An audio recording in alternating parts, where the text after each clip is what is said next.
यूसुफ जफर दफन के लिए 2 गज जमीन न मिली हुए यार में, वो आज उसका देश के भीतर मिट्टी भी नहीं है। मैं कहना चाहता हूँ उनके 4 बेटे के गर्दन को काट कर परोसा गया और कहा कि गुलामी मंजूर कीजिए। बहादुर शाह जफर ने कहा कि बेटों की गर्दन मुझे मंजूर है, मैं गुलामी मंजूर नहीं कर सकता। वैसे मुसलमानों को देशभक्ति साहब बोलते हैं, वो क्या बोलते हैं उनके भाषण नहीं, मोदी तो हम ही को कहते हैं किलो बिखर जाएंगे। मैं कह रहा हूँ कि आप ही के खोता में आग लगा हुआ है भाजपा के, वहाँ मामा को हटा करके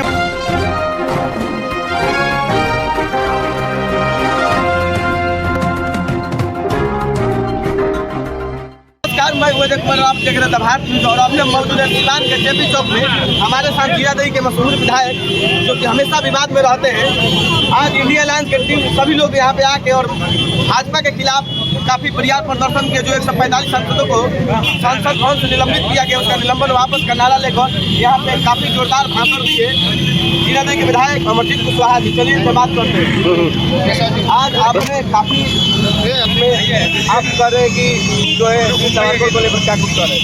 देखिए, पहली बात तो देश में बहुत दुखद और शर्मनाक घटना हुई है कि हमारे देश के चुने हुए, जनता के चुने हुए लगभग 150 मैंने 150 कह सकते हैं सांसदों को, जिनको जनता ने पार्लियामेंट में भेजी है, उसको मोदी की सरकार ने निलंबित करके संसद से बाहर कर दिया।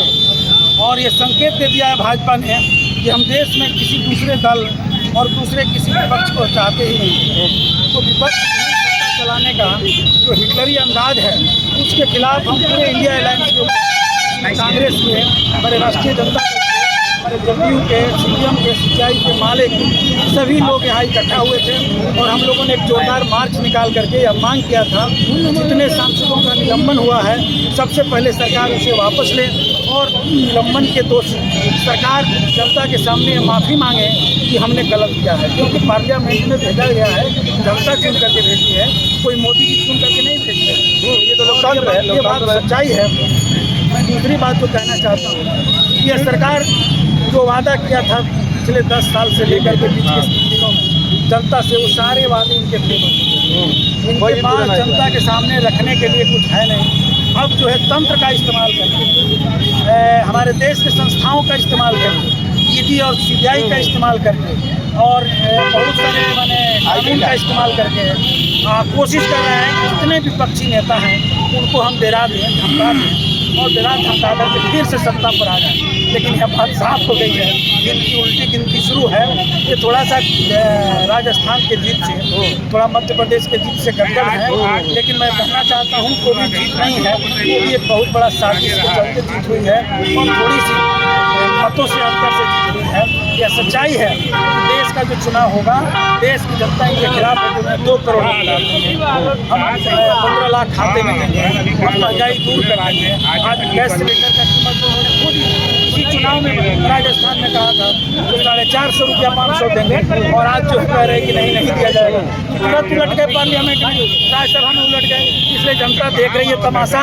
और सबसे बड़ी बात तो यह है कि देश के जनता के ऊपर लगातार काले कानून हो गए हैं। अभी 3 कानूनों में जो संशोधन इन्होंने किया है उसके जरिए फिर अंग्रेजों से भी कड़ा कानून देश में ला रहे हैं और इनकी कोशिश है कि देश में कोई भी आंदोलन होगा उस आंदोलन को उस कानून के जरिए हम दबा दें।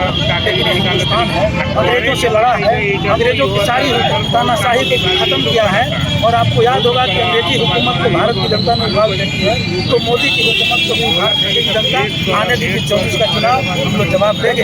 जहाँ तक सावरकर की बात आपने कहा, तो सावरकर को अपना गुरु मानते हैं, सावरकर को अपना वारिस मानते हैं, उनकी विचारधारा सावरकर की है। और सावरकर का इतिहास उठा कर देखिए, सावरकर ने अंग्रेजों से माफ़ी मांग लिया और माफ़ी भी नहीं मांगा, बल्कि अंग्रेजों से ये भी शर्त लिख कर दिया कि जब तक हम रहेंगे हम अंग्रेजों के साथ सेवा करेंगे और जब हिंदुस्तान की जनता आज़ादी की जंग लड़ेगी हम दंगा कराएंगे। वो कराते रहा। जो देश की आज़ादी में ही गद्दारी करने का जिनका हिस्ट्री है और वही दिल्ली के गद्दी पर चले गए हैं, तो देश के जनता का हित क्या करेंगे? वो हिंदुस्तान में कह रहे हैं कि हिंदू राज बनाएंगे, राष्ट्रवाद की बात करते हैं। भारतीय राष्ट्र के बारे में उनको पता है, भारत हिंदू मुस्लिम एकता पर राष्ट्र बना है। 18 1957 की लड़ाई जो हुई थी उसमें केवल हिंदू लड़ रहे थे, मुसलमान भी लड़ रहे थे। बहादुर शाह जफर कौन थे जिनको इस देश के धरती पर मिट्टी तक नहीं मिला, रंगून में है। कहा गया है कि इतना है बदनसीब जफर दफन के लिए 2 गज जमीन न मिली कुएं यार में, वो आज उसका इस देश के भीतर मिट्टी भी नहीं है। मैं कहना चाहता हूँ उनके 4 बेटे के गर्दन को काट कर परोसा गया और कहा कि गुलामी मंजूर कीजिए। बहादुर शाह जफर ने कहा कि बेटों की गर्दन मुझे मंजूर है, मैं गुलामी मंजूर नहीं कर सकता। वैसे मुसलमानों को देशभक्ति का सबूत मांग रहे हैं, अरे खुद देश की गद्दारी करने वाले, और वो लोग देशभक्ति का सबूत मांग रहे हैं। भारतीय राष्ट्र का निर्माण हिंदू मुस्लिम एकता पर आधारित एक व्यापक किसान एकता से बनी थी, और इनका जो राष्ट्रवाद है वो खोखला है, छिछला है, छद्म है। उस राष्ट्रवाद को हम पसंद नहीं करते हैं। भारत हिंदू मुस्लिम एकता पर आधारित राष्ट्रवाद बनेगा, और इसलिए हमने सावरकर के जो शिष्य हैं उनको देश के गद्दी से 24 में उखाड़ने का संकेत। एक सवाल रहेगा, मध्य प्रदेश, राजस्थान, छत्तीसगढ़ जितने भी मुख्यमंत्री बने वहाँ के, विष्णुदेव साय, भजनलाल शर्मा या मोहन यादव, ये सभी लोग आरएसएस में रहते हैं। ये तो हम कह रहे हैं कि भाई आरएसएस के ही लोग को बनाएंगे। और यहाँ एक मोदी है बिहार में, वो बोलते हैं, वो क्या बोलते हैं उनके भाषण में, नहीं मोदी सुशील कुमार मोदी, तो हम ही को कहते हैं किलो बिखर जाएंगे। मैं कह रहा हूँ कि आप ही के खोता में आग लगा हुआ है भाजपा के, वहाँ मामा को हटा करके वहाँ मध्य प्रदेश खुद खोता में आग लग रहा है, और वो खोता बचेगा नहीं। मध्य प्रदेश से भाजपा खुद एक खत्म होगी आपसे में लड़कर। इसलिए 24 के चुनाव में मोदी का सफाया लोग करें, इसका संकेत देते हुए मैं मांग कर रहा हूँ कि सांसदों का निलंबन वापस हो और जनता से मोदी सरकार माफी अमरजीत कुशवाहा विधायक जो जीरादेई के हैं, कि काफ़ी जो है 2024 में बोल रहे हैं कि मोदी जी का जो है इस बार सफाया हो जाए, केंद्र में मोदी की सरकार नहीं बनेगी। इस बात पे आप लोग क्या कहते हैं, कमेंट करके बताइए।